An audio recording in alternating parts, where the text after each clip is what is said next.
बिस्मिल्लाहिर्रहमानिर्रहीम। आज के लेक्चर में हम ऑपरेशनल एम्पलीफायर पढ़ने लगे हैं। लास्ट लेक्चर में हमने देखा था कि ट्रांजिस्टर कैसे एज एन एम्पलीफायर काम करता है। उसकी हमने बाइसिंग की थी, उसके साथ रेजिस्टेंसेस लगाई थी, फिर उसको इनपुट दी थी, आउटपुट दी थी। तो वो एक थोड़ा कॉम्प्लेक्स सा सर्किट बन गया था जिससे हमने एम्पलीफिकेशन कराई थी। फिर उसके बाद हमने देखा था कि ट्रांजिस्टर को हम एज अ स्विच कैसे यूज़ कर सकते हैं।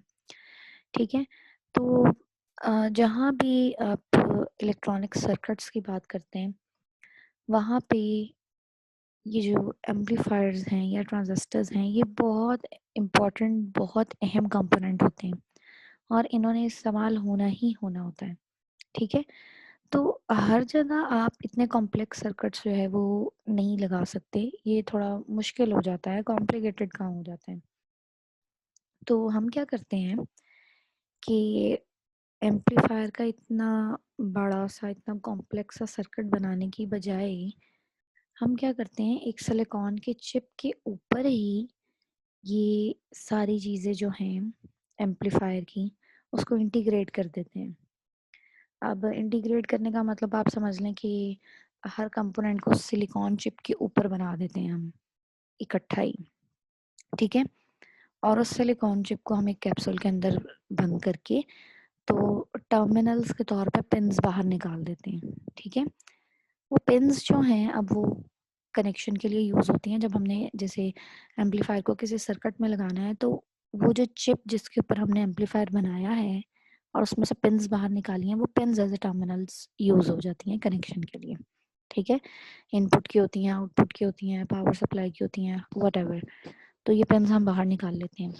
तो इस तरह का जो स्ट्रक्चर बनता है कि एक चिप के ऊपर ही हमने सारा एम्पलीफायर के जो जितने भी कंपोनेंट्स हैं वो इंटीग्रेट करती हैं, इस तरह के सर्किट को हम ऑपरेशनल एम्पलीफायर कहते हैं। और इसको जो है हम इंटीग्रेटेड सर्किट के नाम से भी बुलाते हैं बाज़ औक़ात। आप ये फिगर देख रहे हैं 18.23a, इसमें आप देख रहे हैं ये एक इंटीग्रेटेड सर्किट है और आप देख रहे हैं इसकी 8 पिन्स निकली हुई हैं, 4 यहाँ पर हैं और 4 अपवर्ड हैं। ठीक है, तो ये जो है ये एक इंटीग्रेटेड सर्किट है या ऑपरेशनल एम्पलीफायर का सर्किट है जो एक छोटी से सिलिकॉन चिप के ऊपर ही हमने इंटीग्रेट कर दिया। ठीक है, और जो वाइडली यूज्ड इंटीग्रेटेड सर्किट है उसका नाम होता है IC741, जैसे कि आपको ये फिगर के ऊपर लिखा नजर आ रहा है। ठीक है, तो इस तरह से हम जो एक कॉम्प्लेक्स असेंबली थी, एक कॉम्प्लेक्स सर्किट था, उसको हमने बहुत ही सिंप्लीफाई कर बहुत ही ज़्यादा सिंप्लीफाई कर दिया। अब जहाँ भी कहीं हमें एम्पलीफायर यूज़ करना होगा हम इस आईसी को उठाएंगे, इस इंटीग्रेटेड सर्किट को उठाएंगे और करस्पॉन्डिंग पिन्स जो है उसको यूज़ कर लेंगे, तो हमारा सारा काम हो जाएगा। अब वो जितना एक झंझट था कि ये रेजिस्टेंस लगाओ, ये बैटरी लगाओ, यहाँ इनपुट दो, यहाँ आउटपुट दो, वो सबसे अब हमारी जान छूट गई है। ठीक है, तो इस तरह के जो इंटीग्रेटेड सर्किट हैं या इंटीग्रेटेड एम्पलीफायर है उनको ऑपरेशनल एम्पलीफायर कहते हैं। ठीक है, और इनका जो मेजर काम है आईसीज का या ऑपरेशनल एम्पलीफायर का, ये मैथमेटिकल ऑपरेशंस परफॉर्म करते हैं। ठीक है, यानी कि आपने एडिशन करानी है, सब्ट्रैक्शन करानी है, वगैरह वगैरह, तो ये सारे हम आईसीज के थ्रू करते हैं, इंटीग्रेटेड सर्किट्स के थ्रू करते हैं। ठीक है, अच्छा अब हम इसका ज़रा सिंबल देखते हैं। बेसिक इंट्रोडक्शन मैंने आपको दे दिया ऑपरेशनल एम्पलीफायर का। अब ये जो फिगर 18.23b है इसमें आपको सिंबल नज़र आ रहा है ऑपरेशनल एम्पलीफायर का। अब देखिए इसका सिंबल, अगर आपको डायोड का सिंबल याद हो, वो इसी तरह से एक ट्रायंगल था और आगे एक वर्टिकल लाइन थी। अब इसके सिंबल को आईसी या ऑपरेशनल एम्पलीफायर का जो सिंबल है इसमें से हमने वर्टिकल लाइन रिमूव कर दी है, सिर्फ एक ट्रायंगुलर पोर्शन है और जिसमें हमने दो इनपुट टर्मिनल्स दिए हुए हैं, एक के ऊपर नेगेटिव साइन शो हुआ है, एक के ऊपर पॉजिटिव साइन शो हुआ है। जो नेगेटिव साइन वाला है उसको हम कहते हैं कि ये इन्वर्टिंग इनपुट है, जो पॉजिटिव साइन वाला है इनपुट टर्मिनल उसको हम कहते हैं ये नॉन इन्वर्टिंग इनपुट है, और एक हमारे पास आउटपुट होती है। ठीक है, अब ये इन्वर्टिंग और नॉन इन्वर्टिंग क्या होता है, एक्चुअली होता है ऐसा है कि जैसे अभी हमने पीछे लास्ट लेक्चर में एम्पलीफायर पढ़ा था, तो हमने देखा था कि जो आउटपुट हमारे पास आ रही थी उसमें 180 डिग्री का फेस शिफ्ट आ रहा था, वेव फॉर्म जो है वो इन्वर्ट हो रही थी। तो उस तरह के जो एम्पलीफायर हैं, जो आउटपुट जो इनपुट सिग्नल को जब वो आउटपुट बनती है तो इन्वर्ट कर देते हैं, उस तरह के एम्पलीफायर्स जो हैं उनको हम इन्वर्टिंग एम्पलीफायर्स कहते हैं। और कुछ एम्पलीफायर्स ऐसे होते हैं जिनमें आउटपुट एज इट इज आती है जैसे इनपुट थी, यानी कि कोई फेस शिफ्ट नहीं आता। उस तरह के एम्पलीफायर्स जो है वो नॉन इन्वर्टिंग एम्पलीफायर्स कहलाते हैं। तो अगर आपने आउटपुट पर इन्वर्टिंग आउटपुट लेनी है तो आप उसको इस नेगेटिव पॉइंट के साथ लगाएंगे, इस नेगेटिव साइन वाले टर्मिनल के साथ लगाएंगे, इस पे इन्वर्टिंग इनपुट लिखा है। और अगर आपको एज इट इज चाहिए विद नो फेस शिफ्ट तो आप उसको इस नॉन इन्वर्टिंग इनपुट के ऊपर लगाएंगे जिसके साथ पॉजिटिव साइन लगा हुआ है। ठीक है, तो ये दो ये दो टाइप्स की इसकी इनपुट टर्मिनल्स होते हैं। ठीक है, एक को इन्वर्टिंग कहते हैं, इन्वर्टिंग इनपुट, और दूसरे को नॉन इन्वर्टिंग इनपुट कहते हैं। और इन्वर्टिंग पे अगर आप इनपुट देंगे तो उसमें 180 डिग्री का फेस शिफ्ट आ जाएगा, नॉन इन्वर्टिंग पे देंगे तो उस पर कोई फेस शिफ्ट नहीं आएगा। ठीक है, आउटपुट के ऊपर। तो ये जो है ये एम्पलीफायर का सिंबल था, और इसकी दो टाइप पे पढ़ ली आपने। अब हम देखते हैं कैरेक्टरिस्टिक्स ऑफ ऑपरेशनल एम्पलीफायर। ठीक है, अच्छा इससे पहले आप ये वाली फिगर भी देख लें 18.24 ए एंड बी। इसमें ये आपको इन्वर्टिंग नॉन इन्वर्टिंग दिखाया गया है। ये देखें, ये इनपुट है, जब आउटपुट आई है तो ये इन्वर्ट भी हो गया, तो ये इन्वर्टिंग एम्पलीफायर की आउटपुट हो गई। और ये इनपुट है और आउटपुट भी एज इट इज है, बस एम्पलीट्यूड इंक्रीज हुआ है, ये नॉन इन्वर्टिंग एम्पलीफायर की है। ठीक है, तो अब हम इसकी कैरेक्टरिस्टिक्स देखते हैं ऑपरेशनल एम्पलीफायर की। तो इसकी जो मेजर तीन कैरेक्टरिस्टिक्स हैं वो हम यहाँ डिस्कस करेंगे। सबसे पहले है इनपुट रेजिस्टेंस। अच्छा, अब इनपुट रेजिस्टेंस क्या होती है? ये जो दो इनपुट्स हमने पढ़ी हैं ऑपरेशनल एम्पलीफायर की, यानी कि पॉजिटिव वाली और नेगेटिव वाली, या दूसरे लफ्ज़ों में आप कह दें कि इन्वर्टिंग इनपुट और नॉन इन्वर्टिंग इनपुट, इन दोनों इनपुट्स के बीच में जो रेजिस्टेंस होती है उसको हम कहते हैं कि ये ऑपरेशनल एम्पलीफायर की इनपुट रेजिस्टेंस है, और इसकी वैल्यू बहुत ज़्यादा हाई होती है, और बहुत ज़्यादा हाई के लिए मेगा ओम्स में होती है। ठीक है, अच्छा ये क्यों रखा जाता है, इसको इतना ज़्यादा हाई क्यों रखा जाता है इन दोनों टर्मिनल्स के बीच के रेजिस्टेंस को? देखिए हमारे पास जो है ना दो तरह के इनपुट टर्मिनल्स हैं, एक इन्वर्टिंग है एक नॉन इन्वर्टिंग है। हमारे लिए जो भी डिजायर्ड वैल्यू है, यानी कि हमने इन्वर्टिंग वाली आउटपुट लेनी है या नॉन इन्वर्टिंग वाली आउटपुट लेनी है, जो भी डिजायर्ड है सिर्फ उसी के साथ हमें काम करना है। दूसरे टर्मिनल में जो है वो करंट फ्लो नहीं होने देना हमने।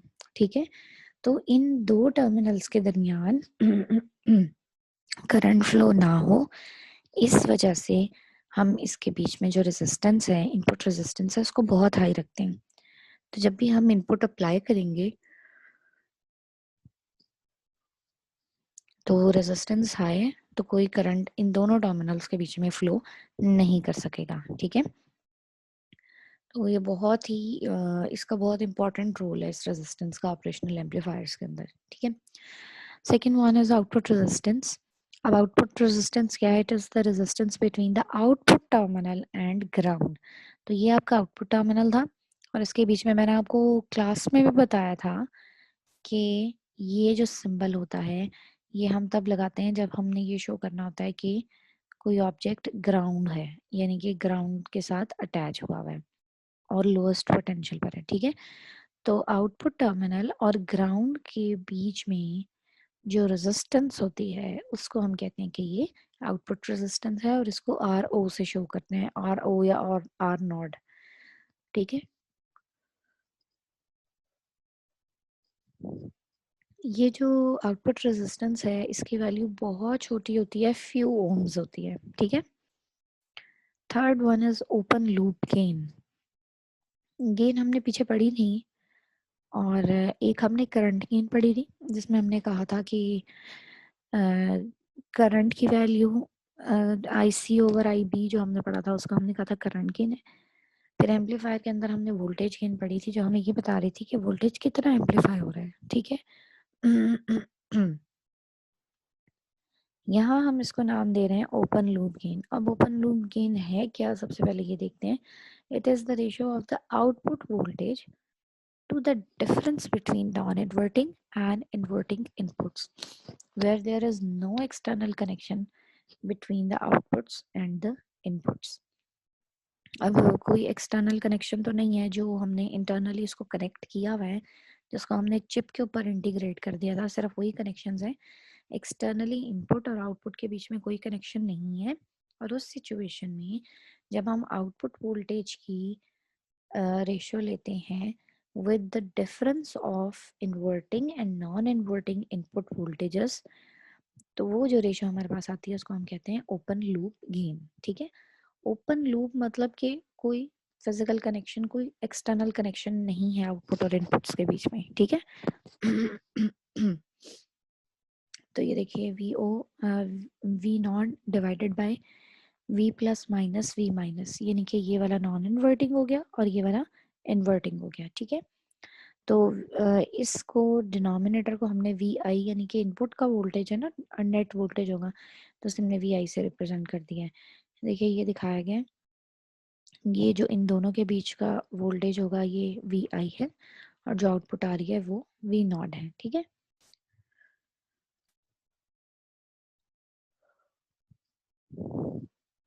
The open loop gain of the amplifier is very high. It is of the order of 10 raised to the power 5। तो ओपन लूप गेन बहुत ज़्यादा हाई होती है और कितनी हाई हो सकती है, इसकी रेंज जो है 10 रेज़ टू द पावर 5 तक जाती है, ठीक है। ये देखिए आपको एक एनिमेशन दिखा रहे हैं यहाँ पर ऑपरेशनल एम्पलीफायर की। ये जो 1 से 4 तक टर्मिनल्स हैं ये इनपुट टर्मिनल्स थे और ये देखें, और ये जो है 5 to 8 ये आउटपुट टर्मिनल्स हैं, ठीक है। अच्छा इसमें आपको दो लेबल, थर्ड वन को कह रहे हैं नॉन इन्वर्टिंग, अभी आता है फिर मैं दिखाती हूँ। ये देखिए थर्ड वन को लेबल किया हुआ है नॉन इन्वर्टिंग और सेकंड वाले को लेबल किया हुआ है इन्वर्टिंग, ठीक है। तो इस तरह से आईसीज होती हैं, इंटीग्रेटेड सर्किट्स होते हैं और उसके पिंस जो हैं वो हम यूज़ करते हैं। 5 to 8 आउटपुट हैं, 1 to 4 इनपुट्स हैं, ठीक है। तो ये जो थी ये कैरेक्टरिस्टिक्स थी ओपन लूप गेन देखी हमने, इनपुट रेजिस्टेंस देखी और आउटपुट रेजिस्टेंस देखी। अब जो है हम दोनों टाइप्स पढ़ने लगे हैं ऑपरेशनल एम्पलीफायर की। हमने कहा था कि अगर आपने आउटपुट इन्वर्ट करवानी है तो इन्वर्टिंग इनपुट यूज़ करेंगे, अगर आपने आउटपुट इन्वर्ट नहीं करवानी है तो आप नॉन इन्वर्टिंग पार्ट यूज़ करेंगे इनपुट का, ठीक है। दोनों केस में एम्पलीफिकेशन होगी। अब हम बारी बारी इन दोनों को देखने लगे हैं। The first one is operational amplifier as inverting amplifier, यानी कि अब इस केस में हमने इन्वर्टिंग एम्पलीफायर के ऊपर जो है अपनी इनपुट देनी है, ठीक है। तो इसको अब हम जो है वो डिटेल में देखते हैं कि किस तरह से काम करेगा ये। तो ऑपरेशनल एम्पलीफायर को इन्वर्टिंग एम्पलीफायर के तौर पे यूज़ करने के लिए आप देख रहे हैं कि ये इनपुट हमने इन्वर्टिंग टर्मिनल को दी हुई है, ठीक है। नेगेटिव साइन यहाँ पे, तो ये इन्वर्टिंग टर्मिनल है और ये इनपुट हमने किसी रेजिस्टेंस R1 के थ्रू अप्लाई की है, ठीक है। और दूसरा जो टर्मिनल था जो कि नॉन इन्वर्टिंग था उसको देखिए हमने ग्राउंड कर दिया, 0 वोल्टेज पर रख दिया, ठीक है। तो इस तरह से हमने इन्वर्टिंग टर्मिनल को अपनी input they the with the help of resistance R1। उसके बाद आप एक और चीज़ देख रहे हैं कि ये जो इनपुट है और ये जो आउटपुट है इनके बीच में हमने एक कनेक्शन डेवलप किया है with the help of some resistance R2, ठीक है। तो वो जो पीछे हमने ओपन लूप गेन पढ़ी थी, अब वो चीज़ यहाँ पे चेंज हो जाएगी। इसको हम कहेंगे क्लोज लूप गेन, यानी कि जब इनपुट और आउटपुट के बीच में एक्सटर्नल कनेक्शन बन गया है उस वक्त जो गेन आएगी उसको हम कहेंगे कि ये क्लोज लूप गेन है, ठीक है। इसको हम डिटेल में भी देखते हैं। अच्छा जो करंट रेजिस्टेंस R1 में से पास कर रहा है उसको I1 कहा है हमने, और जो R2 में से पास कर रहा है उसको I2 कहा है। मजीद आपको नजर आ रहा होगा इस फिगर में, ये और जूम नहीं हो रही, आप अपने बुक्स में देख सकते हैं, ये दो वर्टिकल लाइंस नजर आ रही हैं आपको। एक के ऊपर लिखा है प्लस वीसीसी और दूसरे के ऊपर लिखा है माइनस वीसीसी। ये आपको पीछे सिंबल में नहीं शो किया गया था, पीछे ये देखें सिंबल जो है वो सिंपल ही थे, लेकिन ये जो है ये वर्टिकल लाइंस ये हम यूज करते हैं अपने सिंबल के अंदर, और ये जो है ये बेसिकली आपको बाइसिंग वोल्टेजेस दे रही हैं। ठीक है, प्लस वीसीसी और माइनस वीसीसी बाइसिंग वोल्टेजेस हैं जो एम्पलीफायर के ऑपरेशन को स्टार्ट करने के लिए यूज होते हैं। ऑपरेशन करवाते नहीं है, लेकिन आप सिंपल वर्ड्स में मैं कह दूं कि एम्पलीफायर को एक्टिवेट करने के लिए यूज होते हैं। ठीक है, इन बाइसिंग वोल्टेजेस के बगैर ट्रांजिस्टर या एम्पलीफायर्स काम नहीं कर सकते। तो ये वोल्टेजेस जो हैं ये तो हमने लाजमी अप्लाई करने हैं, प्लस वीसीसी और माइनस वीसीसी। ठीक है, तो अब हम देखते हैं inverting amplifier, operational amplifier as an inverting amplifier किस तरह से काम करता है। ठीक है, the input signal Vin, which is to be amplified, is applied at an inverting terminal through a resistance R1. V naught is its output. The non-inverting terminal is grounded, that is its potential is 0. तो ये सारी बातें अभी मैंने आपको बताई, ये वही लिखी हुई हैं। We know that AOL ये open loop gain का symbol था। ठीक है, open loop gain is very high, of the order of 10 raised to the power of 5, as V naught may have any value between plus VCC and minus VCC.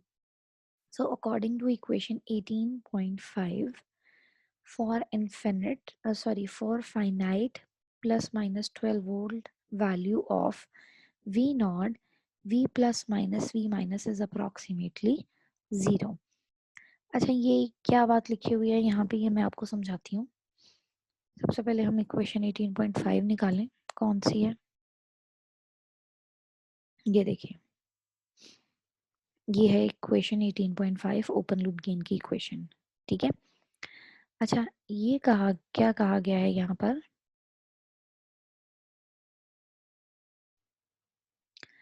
जो ये biasing voltages जो हमने apply किए हुए हैं वो हम +12 और -12 वोल्ट की रेंज में रखते हैं।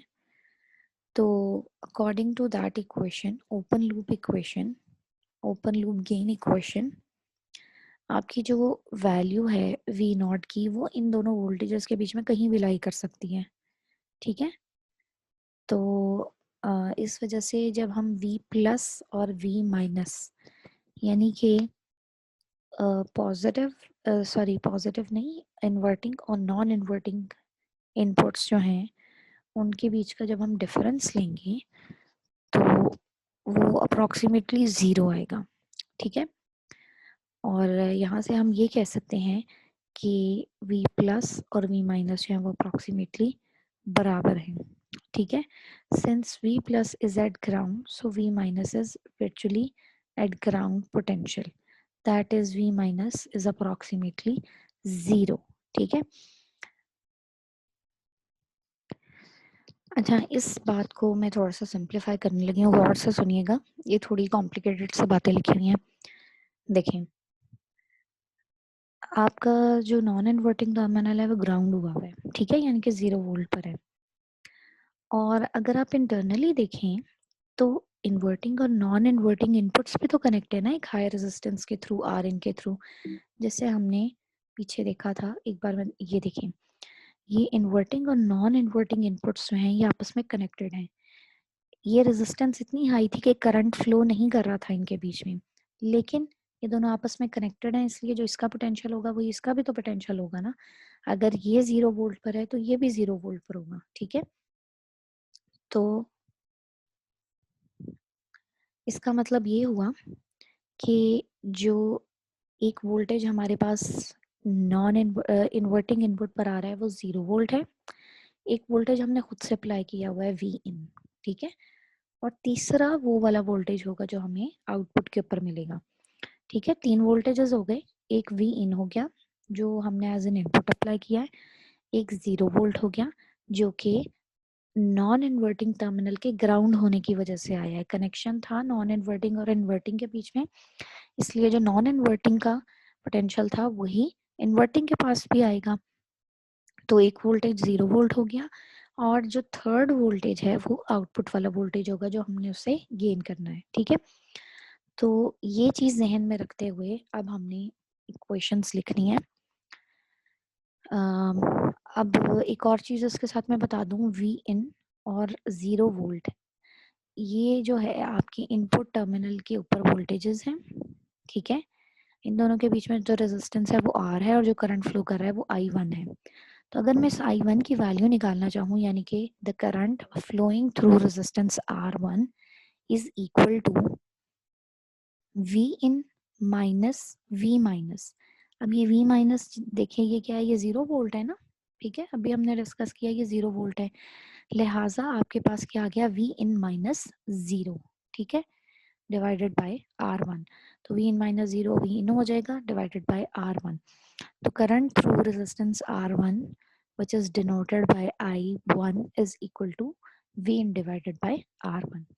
In the same way जो आउटपुट सर्किट है हमारे पास उसमें रेजिस्टेंस R2 लगी हुई है, उसके अक्रॉस जो करंट फ्लो कर रहा है वो I2 है, और उसमें जो दो पोटेंशियल्स इन्वॉल्व हैं, एक V0 है और दूसरा 0 वोल्ट है। ठीक है, तो इस वजह से I2 जो है that becomes to be V minus V0 divided by R2। अब ये V माइनस तो 0 है, ठीक है, और ये V0 एज इट इज आ जाएगा। तो जब हम इसको सॉल्व करते हैं तो ये आ जाता है माइनस V0 ओवर R2। तो ये दो करंट्स हो गए I1 और I2, और ये हमने फाइंड कर लिए। अब एक और चीज आपको याद होगा, हमने किरचॉफ करंट रूल पढ़ा था कि प्रैक्टिकली कोई करंट जो है वो फ्लो नहीं कर, या आप सिंपली कह लें कि किसी पॉइंट की तरफ जाने वाले करंट और किसी पॉइंट से अवे जाने वाले करंट बराबर होते हैं। ठीक है, तो अगर आप इस सेंट्रल पॉइंट को, इनपुट और आउटपुट के बीच में एक पॉइंट को कह लें कि वो जंक्शन पॉइंट है, तो I1 उसकी तरफ फ्लो कर रहा है और I2 से अवे फ्लो कर रहा है, राइट। इस पॉइंट को अगर आप ले लें तो I1 must be equal to I2। तो यहाँ पे हमने वही किया हुआ है, ये I1 इक्वल्स टू I2। इसको जब आप सॉल्व करेंगे V0 divided by V in, that is equal to minus R2 over R1। तो ये जो रेशो है कि आपको आप कितना इनपुट देंगे और आपको कितनी आउटपुट मिलेगी, ये आपको बेसिकली जो है ना ये वोल्टेज गेन बताता है इस एम्पलीफायर की। ठीक है, और इसको हम क्लोज लूप गेन कहते हैं। क्लोज लूप इसलिए कहते हैं क्योंकि इनपुट और आउटपुट जो है वो अब कनेक्टेड है थ्रू रेजिस्टेंस R2। जब कनेक्टेड नहीं थे उस वक्त जो गेन थी वो ओपन लूप गेन थी। ठीक है, और अब जब कनेक्टेड है उस वक्त जो गेन आ रही है वो क्या है, वो क्लोज लूप गेन कहलाती है। ऑल राइट, तो आपके पास जो इन्वर्टिंग एम्पलीफायर की गेन आ गई है, वोल्टेज गेन आ गई है, that is minus R2 over R1। अब यहाँ पे आप देख रहे हैं इस गेन के अंदर एक नेगेटिव साइन है। ये नेगेटिव साइन बेसिकली ये बता रहा है कि आपका जो सिग्नल है वो इन्वर्ट हो जाएगा, यानी कि उसमें 180 डिग्री का फेस शिफ्ट आ जाएगा। ठीक है, तो ये मैथमेटिकली भी हमारे पास शो हो गया कि ये इन्वर्ट होगी output. It is interesting to note that the closed loop gain, यानी कि ये वाली gain depends on the two extremely externally connected resistances. ठीक है, ये यहाँ पे मिस प्रिंटिंग है, ये एक्सटर्नली है। Two externally connected resistances R1 and R2। The gain is independent of the circuit inside the amplifier. तो ये देखिए बड़ी इंटरेस्टिंग सी चीज़ आई है हमारे पास कि अंदर जो भी चीज़ है आपके पास एम्पलीफायर के अंदर, उससे कोई फर्क नहीं पड़ रहा। सिर्फ जो रेजिस्टेंस आपने एक्सटर्नली कनेक्ट की हुई है ना, आपकी गेन उसके ऊपर डिपेंड करेंगे। सिर्फ आप उन दो रेजिस्टेंसेस की वैल्यूज चेंज करके operational amplifier, inverting operational amplifier की गेन जो है उसको चेंज करवा सकते हैं। ठीक है, अब यहाँ एग्जांपल दिया कि अगर R1 10 किलो ओम है और R2 100 किलो ओम है, तो गेन जो है वो क्या बन जाएगी, वो -10 बन जाएगी। यानी कि आपका सिग्नल जो है वो 10 टाइम्स एनहांस हो जाएगा और साथ जो है उसकी आउटपुट इन्वर्ट भी हो जाएगी।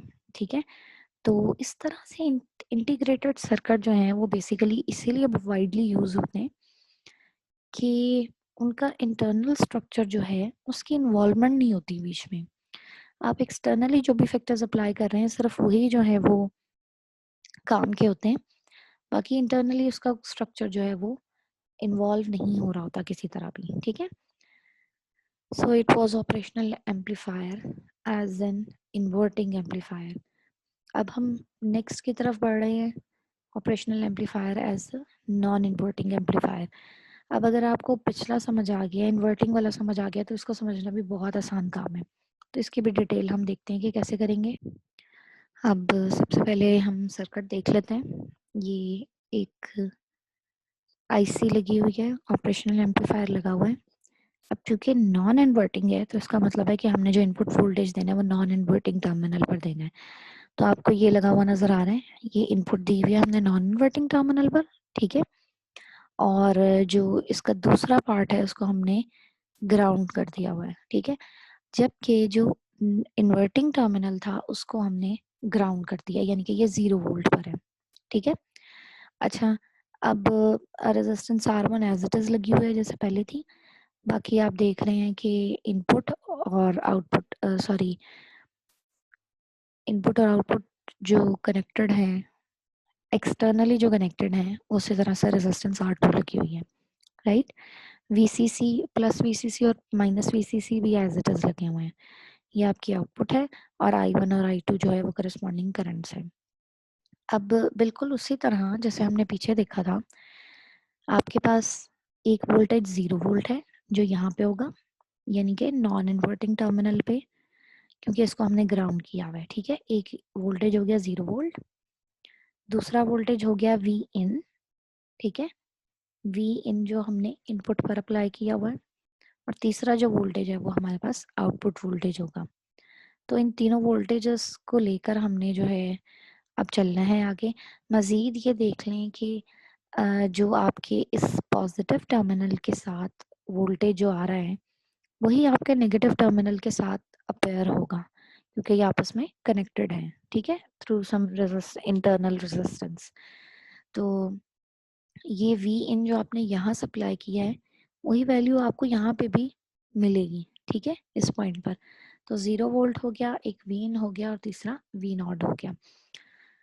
0 वोल्ट और वी इन के बीच में जो फैक्टर्स हैं वो R1 और I1 है, और इसी तरह से जो वी इन और वी नॉट के बीच में जो रेजिस्टेंस आ रही है वो R2 है, और उसमें से जो करंट फ्लो कर रहा है वो I2 है। तो अब इसको सॉल्व करते हैं, देखते हैं हमारे पास क्या रिजल्ट आते हैं। Input signal V in is applied at the non inverting terminal, जिसके ऊपर पॉजिटिव साइन मेंशन्ड है, is explained earlier. Due to high open loop gain of amplifier, the inverting and non-inverting inputs are virtually at the same potential. जब भी मैंने आपको बात बताई ना कि इंटरनली कनेक्ट है, करंट फ्लो नहीं करेगा, लेकिन वोल्टेजेस तो एक जैसे होंगे ना दोनों टर्मिनल के।